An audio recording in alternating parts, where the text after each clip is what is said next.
ایک نوجوان کے بارے میں آتا ہے کہ بڑا خوش تھا کیونکہ آج ایک بہت بڑی کمپنی میں اس کا انٹرویو تھا۔ وہ سوچنے لگا کہ اس کمپنی میں مجھے لازمی کامیابی حاصل کرنی ہے، اور جب میں انٹرویو میں پاس ہو جاؤں گا، میری جاب لگ جائے گی، تو میں اپنا جو گھر ہے وہ چھوڑ دوں گا۔ وجہ کیا تھی کہ امی ابو کی بار بار اور ہر بات میں ڈانٹ ڈپٹ، ہر بات میں ٹوکنا، ہر بات میں کچھ نہ کچھ نصیحتیں کرنا، اس سے اس کی طبیعت بیزار ہو گئی تھی۔ وہ سوچنے لگا کہ اس بار اس کمپنی میں اگر مجھے جاب مل گئی تو میں اپنے گھر کو چھوڑ دوں گا۔ یہ سوچتے سوچتے وہ کمپنی میں پہنچا۔ ویٹنگ ایریا میں بہت سارے نوجوان تھے، ہال بھرا ہوا تھا اور انٹرویو دوسری منزل پر ہونا تھا۔ وہ یہ سوچ کر بیٹھا کہ میری بھی باری آئے گی۔ ایک ایک کر کے ہال سے نوجوان جانے لگے۔ کچھ دیر بعد ہال کا ایک پورشن خالی ہو گیا تو اس نے دیکھا کہ پنکھا چل رہا ہے۔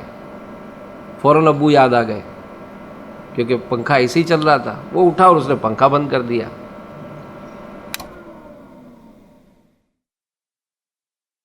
باہر نکلا تو ایک ٹیبل پر کولر رکھا ہوا تھا جس سے نل سے پانی ٹپک رہا تھا۔ فوراً اس کو پھر ابو یاد آ گئے۔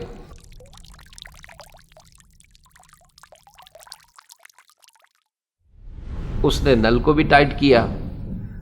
اب جناب سیڑھیوں کی طرف بڑھا تو دن کی روشنی میں لائٹ جل رہی تھی۔ حسب عادت اس نے لائٹ آف کی۔ پہلی منزل پر پہنچا تو راستے میں جگ اور گلاس رکھا ہوا تھا۔ یہ سوچ کر کہ کہیں دوسروں کو ٹھوکر لگے گی تو زخمی نہ ہو جائے، اس نے جگ گلاس اٹھا کر ٹیبل پر رکھ دیا۔ دوسری منزل پہ پہنچا تو دیکھا کہ راستے میں کرسی رکھی ہوئی ہے اور سارے لوگ بج بج کے اس سے نکل رہے۔ اس نے کرسی کو اٹھا کر میز کے قریب رکھ دیا۔ خیر اوپر کے ہال میں پہنچے تو یہ دیکھ کر اس کو بڑی مایوسی ہوئی کہ جتنے بھی انٹرویو دینے والے تھے وہ اندر آفس میں جاتے فوراً باہر آ جاتے، اندر آفس میں جاتے فوراً باہر آ جاتے۔ ایک نوجوان سے پوچھا کہ کیا انٹرویو نہیں ہو رہا؟ تو اس نوجوان نے کہا کہ نہیں، آج انٹرویو نہیں ہو رہا، صرف فائلیں جمع کی جا رہی ہیں۔ اس کا دل ٹوٹ گیا کہ آج بھی میرا سلیکشن نہیں ہوگا۔ خیر جب آ ہی گیا تھا تو یہ بھی اندر پہنچا، اور اندر پہنچ کر اس نے اس آفیسر کو فائل دی۔ اس نے جیسے ہی فائل چیک کی تو اس سے کہا کہ آپ ہمارے یہاں کب سے جوائننگ دے سکتے ہیں؟ وہ ہکا بکا رہ گیا۔ غور سے اس آفیسر کو دیکھنے لگا تو آفیسر مسکرا کر کہنے لگا کہ ہم آپ سے مذاق نہیں کر رہے، آپ ہمارے یہاں سے کب سے جوائننگ کر سکتے ہیں؟ تو اس نے کہا سر انٹرویو؟ تو کہا کہ ہم انٹرویو نہیں لے رہے، ہم نے سی سی ٹی وی کیمرے لگا رکھے ہیں۔ اتنے سارے نوجوان آئے، آپ ہی نے فالتو پنکھے کو بند کیا تھا، آپ ہی نے دن کی روشنی میں جلتی ہوئی لائٹ کو آف کیا تھا، آپ ہی نے راستے میں پڑا ہوا جگ گلاس اٹھا کر رکھا تھا، اور آپ ہی نے راستے میں رکھی ہوئی کرسی جو ہے وہ اٹھا کر میز کی طرف رکھی۔ لگتا ہے کہ آپ کے امی ابو نے آپ کی اچھی تربیت کی ہے۔ ہمیں ایسے ہی نوجوان کی ضرورت ہے۔